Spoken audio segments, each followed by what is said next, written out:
Bom, gente, chegamos à segunda edição do Nerd React. E hoje vamos ver várias notícias, né? A primeira é que um drone, né, controlado por inteligência artificial matou um operador humano. Isso foi notícia em vários jornais. E eu vou explicar por que você não precisa se assustar tanto assim. Vamos lá. Our next story is nothing short of a science fiction movie coming to life. Believe me when I say this, the end game might be closer than you think.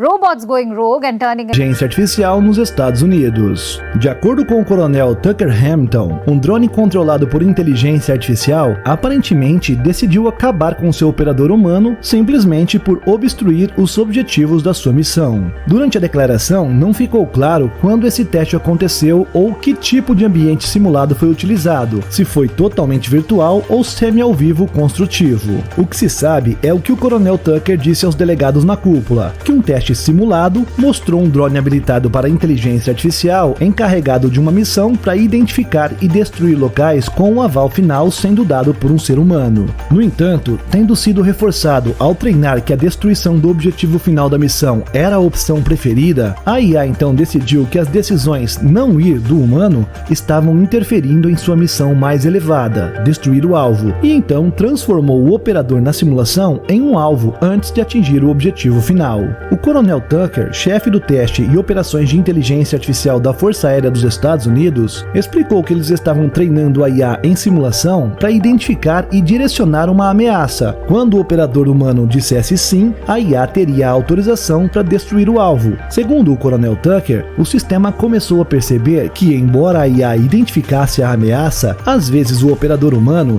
dizia para não atacar essa ameaça, mas a IA não obedecia aos comandos por ser programada para atingir o seu objetivo e conseguir sua recompensa em pontos. Daí, quando o operador a impedia, ela simplesmente acabava com ele primeiro para não acontecer de ele impedir ela de atingir o seu objetivo. Ao notarem esse problema, a equipe adicionou novos parâmetros à inteligência artificial do drone para poder evitar que isso acontecesse novamente.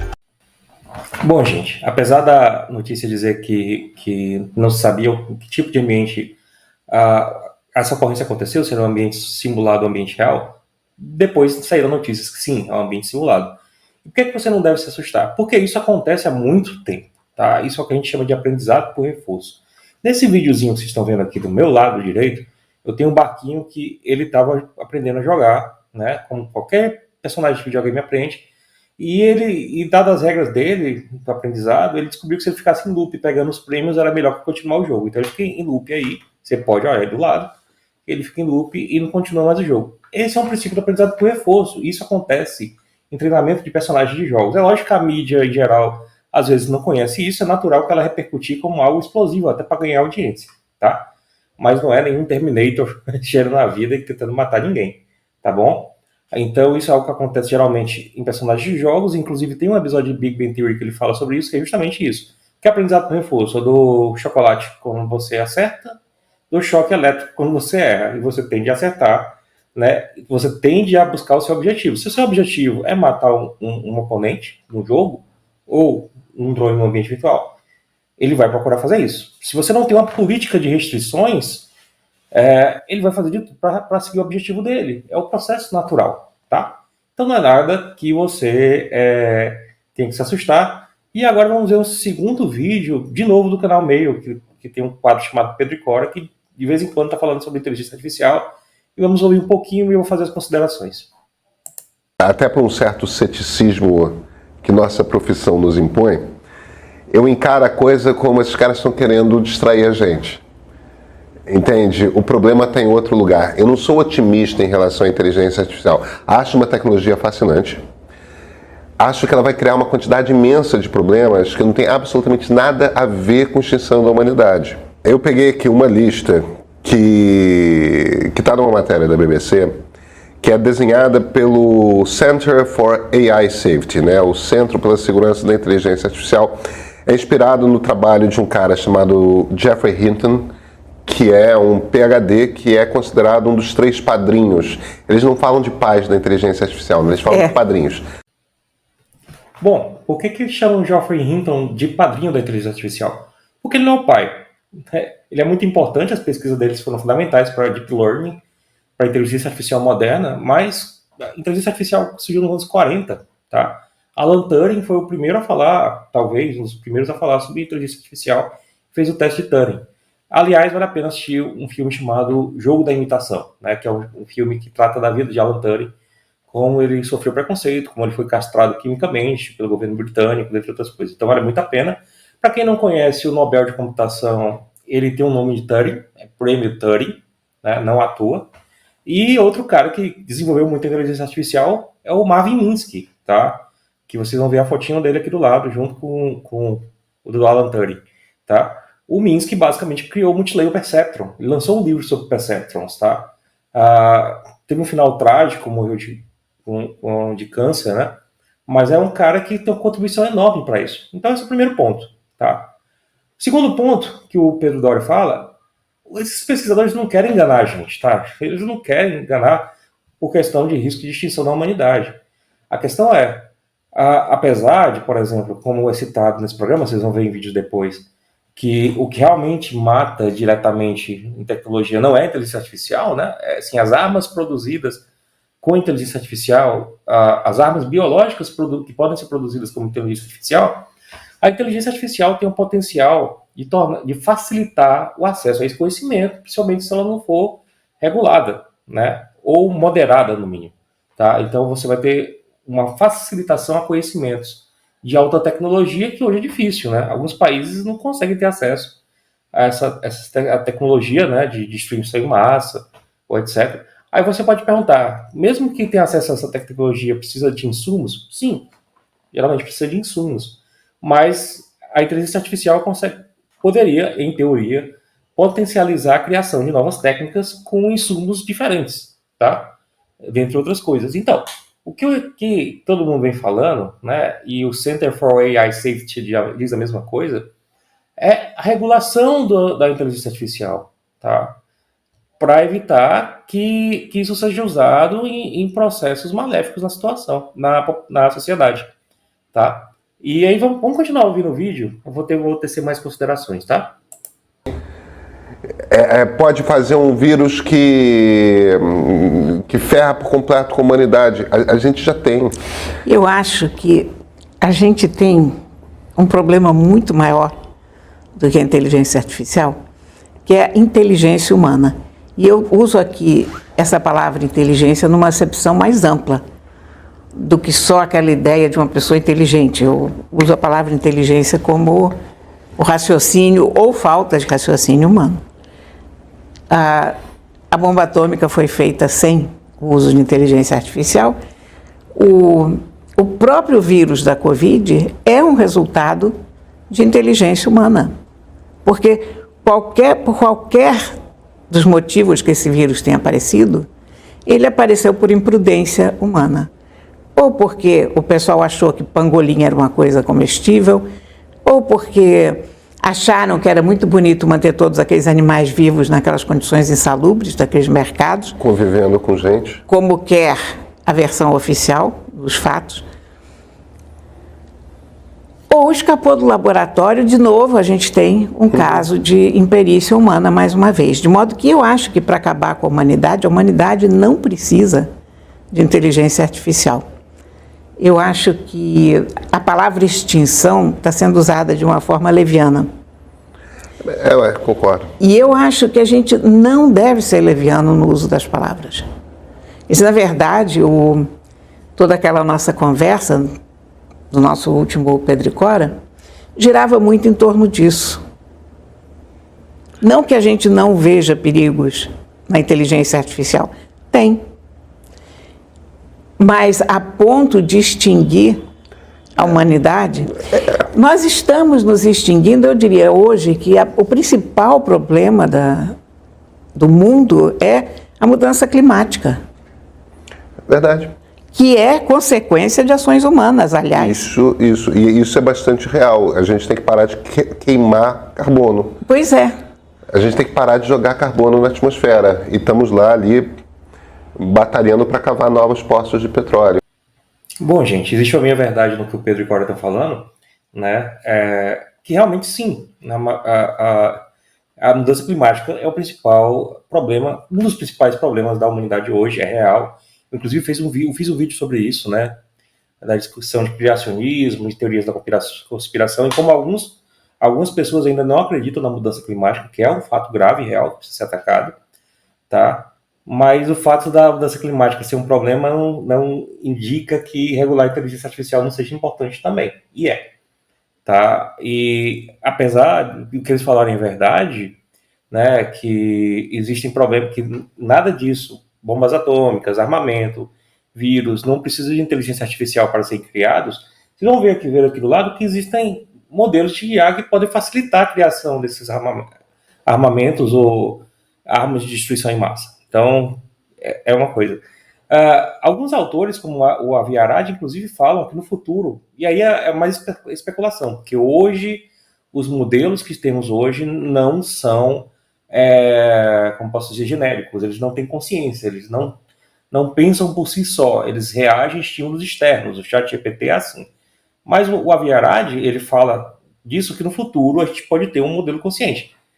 Bom, isso eu não sei, não posso dizer a respeito, porque a gente hoje não tem, e assim, a gente não espera ter no futuro próximo, mas não sei no futuro mais distante, tá?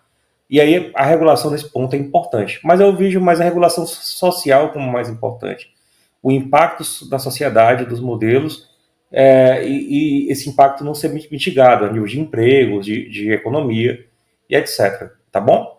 Agora vamos ver um último vídeo, tá? Ele vai falar um pouquinho sobre mestrado e doutorado, e aí eu faço os comentários depois, tá bom?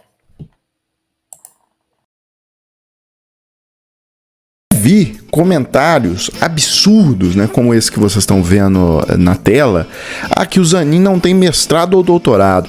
Isso é um argumento meio elitista cafona, né? O sujeito consegue lá um mestrado e um doutorado e acha que, inclusive, desvirtua completamente o significado do mestrado e do doutorado. Porque o advogado que está mais no contencioso, no trabalho mesmo ali, lidando todo dia com ações, ele normalmente vai fazer uma especialização ou um MBA. Ele não vai partir para essa linha de fazer essas pós-graduações, mestrado e doutorado, que são pós-graduações mais acadêmicas, que normalmente quem faz são professores. Agora é mais do que isso, porque na verdade ele está desvirtuando aqui o sentido do mestrado e do doutorado. Eu vou exemplificar aqui com a biologia, porque aí acho que as pessoas compreendem melhor.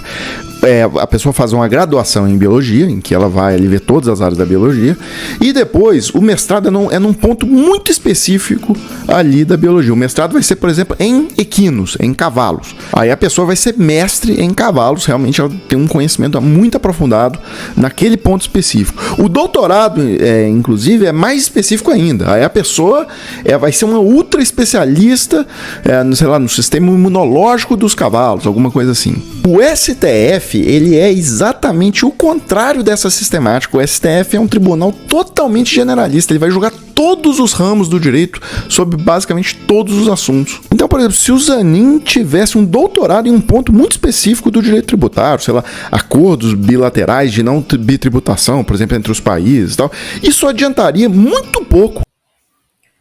Bom, gente, estamos chegando na parte final do nosso vídeo.